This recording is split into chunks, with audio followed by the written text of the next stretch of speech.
Only bad people keep exotic animals as pets, and it clearly leads to craziness considering our top two well-known names online, Carol Baskin, who fed her husband to the tigers, and Joe Exotic, or the Tiger King, who is behind a murder-for-hire plot. Owning wild animals is very dangerous, even life-threatening to not only the animal but the owner as well. Some exotics that PETA mentions include sugar gliders, Bengal cats, tigers, fennec foxes, and wolf hybrids. Putting animals like these and more into cages messes with their mental health, guarantees a shorter lifetime, and takes from their natural abilities. People need to stop putting these animals through distraught by being caged, sold, hunted, and used because they deserve a normal life where they can run as far as they want, eat whatever they want, etc. According to Born Free USA, there's estimated to be 5,000 plus tigers being held against their will by these private owners in just the U.S. alone.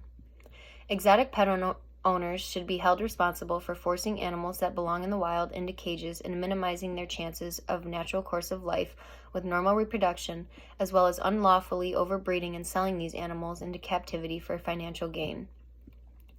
Comprehensive bans permit the ownership of dangerous animals that may be classified as wild cats, large non-domestic carnivores, reptiles, and non-human primates around the U.S. in 20 different states. 14 states allow private ownership of exotics, meaning they have to pay a fee, register with the state, and prove satisfactory of the animal, says the Animal Legal and Historical Center. Partial bans that include specifically listed animals may be excluding primates, but are put forward in 13 states. The last 5 states have nothing against owning an exotic, but maybe a certificate of proof of import, that's all.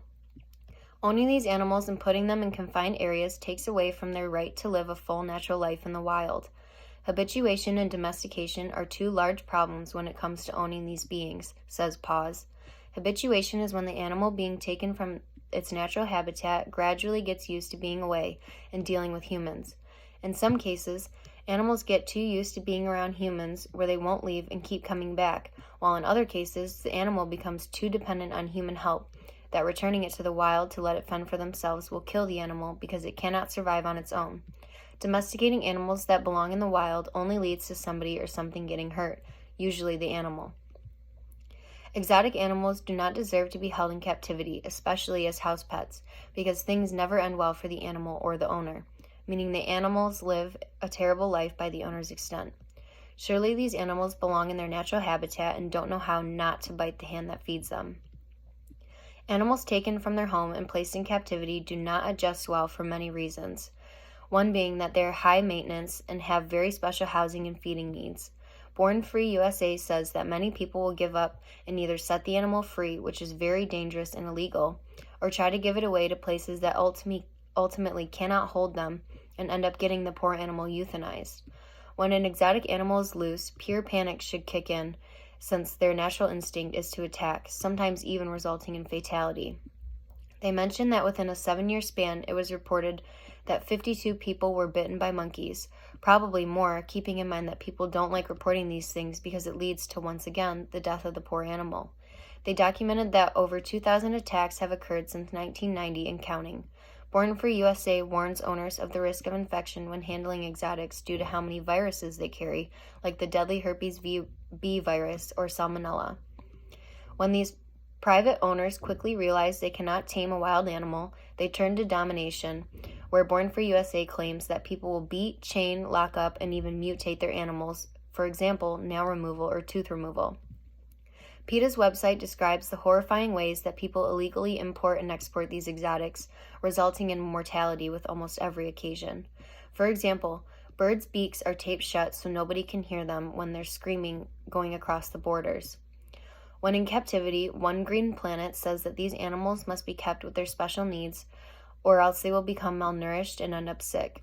The somewhat healthy ones are dealing with extreme mental illnesses, pacing back and forth, or even mutating themselves. This is terrible treatment that can end if we stop bringing new exotics from the wild and stop breeding them for more to sell.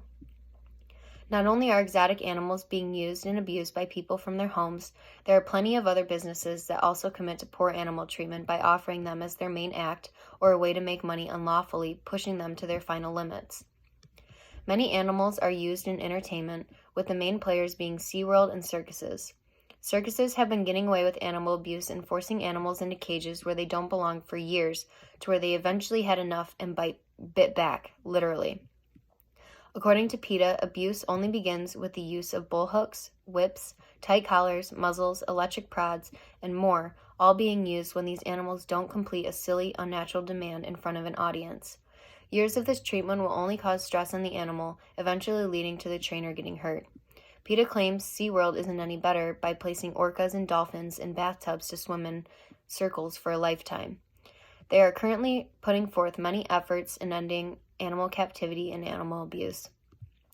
The pet trade is a multi-billion-dollar business in the U.S. alone that continues to grow with every purchase of an exotic animal on the black market and is sadly somewhat legal in certain cases with the right documentation.